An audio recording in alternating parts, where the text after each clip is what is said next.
भारत और फ्रांस, एक ऐसी साझेदारी जो अब एक नए और कहना चाहिए ऐतिहासिक मुकाम पर पहुंच चुकी है। हाल ही में एक बहुत ही हाई प्रोफाइल राष्ट्रपति यात्रा हुई और उस दौरान कुछ ऐसे समझौतों पर मोहर लगी जिनका असर आने वाले कई दशकों तक दिखेगा।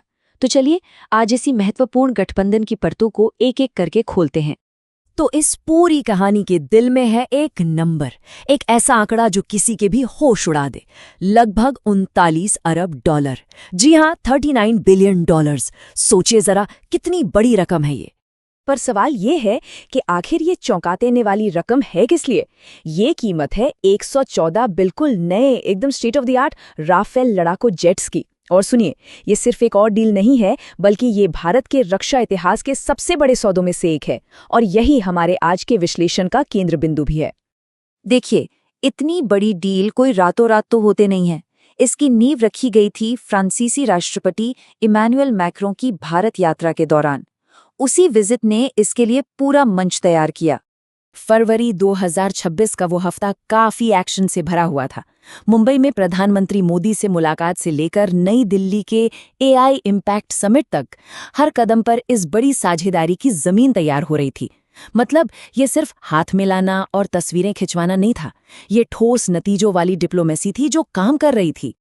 और इस साझेदारी को सिर्फ कुछ सालों के लिए नहीं बनाया गया है।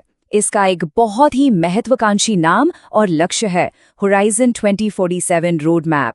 सोचिए, ये एक ऐसा विजन है जो सीधे साल 2047 तक की सोच रहा है, जब भारत अपनी आज़ादी के 100 साल पूरे करेगा। मकसद बिल्कुल साफ है, आने वाले 2 दशकों में इस रिश्ते को हर मुमकिन क्षेत्र में आसमान की बुलंदियों तक ले जाना है। और ये साझेदारी इस वक्त इतनी जरूरी क्यों हो गई है? इसका जवाब इस बयान में छिपा है। ये सिर्फ एक व्यापारिक समझौता नहीं, बल्कि एक बदलते हुए अंतर्राष्ट्रीय परिदृश्य में अपनी जगह मजबूत करने की कोशिश है। पूरी दुनिया में समीकरण बदल रहे हैं और ऐसे समय में भारत और फ्रांस जैसे देश एक दूसरे के साथ खड़े होकर अपनी ताकत को और बढ़ा रहे हैं। लेकिन कहानी सिर्फ 114 जेट्स खरीदने पर ही खत्म नहीं होती। असल में ये तो बस शुरुआत है। इस साझेदारी की गहराई इससे कहीं कहीं ज्यादा है। और इस राफेल डील का सबसे दिलचस्प पहलू वो इस स्लाइड पर साफ दिख रहा है। देखिए, 114 में से सिर्फ 12 से 18 जेट्स ही फ्रांस से उड़कर आएंगे, तो बाकी के 96 से ज्यादा जेट्स कहाँ बनेंगे? यहीं भारत में। और ये एक असली गेम चेंजर है। राफेल तो हेडलाइन है, लेकिन उसके साथ साथ कई और बड़े समझौते भी हुए हैं। हवा से जमीन पर मार करने वाले घातक हैमर मिसाइलें अब भारत में बनेंगी। मल्टीपर्पज H-125 हेलीकॉप्टर्स की फाइनल असेंबली लाइन भी भारत में लगेगी। और इन सब पर मोहर लगाता है 10 साल का नया रक्षा सहयोग समझौता। मतलब साफ है, ये दोस्ती लंबी चलने वाली है।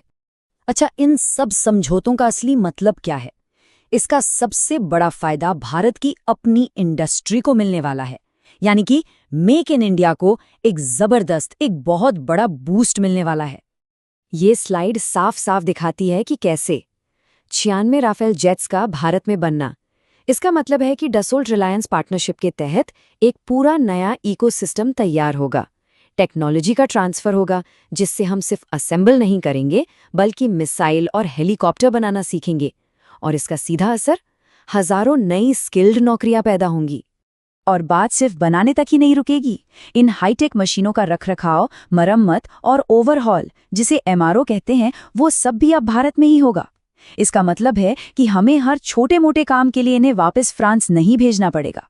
ये आत्मनिर्भरता की तरफ एक बहुत बड़ा और मजबूत कदम है। तो चलिए अब जरा जूम आउट करते हैं और इकोनॉमिक्स से जियोपॉलिटिक्स पर आते हैं। ये गठबंधन दुनिया के मंच पर इतना मायने क्यों रखता है? क्योंकि ये दोनों देशों को एक बहुत कीमती चीज देता है, जिसे कहते हैं स्ट्रेटेजिक ऑटोनॉमी, यानी रणनीतिक स्वायत्ता। हो सकता है ये एक फैंसी शब्द लगे, पर इसका मतलब बहुत सीधा है। अपने फैसले खुद लेने की आज़ादी, किसी के दबाव में आए बिना अपने देश के हित में जो सही हो वो करने की ताकत। और ये साझेदारी इसी ताकत को कई गुना बढ़ा देती है। तो इस दोस्ती के बड़े लक्ष्य क्या हैं? पहला, अपनी वायु शक्ति को इतना मजबूत करना कि कोई भी क्षेत्रीय खतरा आंख उठाकर भी ना देख सके। दूसरा, हिंद प्रशांत क्षेत्र में मिलकर स्थिरता और सुरक्षा को पक्का करना। तीसरा, टेक्नोलॉजी और प्रोडक्शन में साथ मिलकर आगे बढ़ना। और इन सब का निचोड़ एक ही है, रक्षा के क्षेत्र में पूरी तरह आत्मनिर्भर बनना। तो ये सब हमें एक बहुत बड़े सवाल पर लाकर खड़ा करता है। जब दो बड़ी ताकतें इस तरह हाथ मिलाती हैं, तो इसका असर सिर्फ उन तक सीमित नहीं रहता।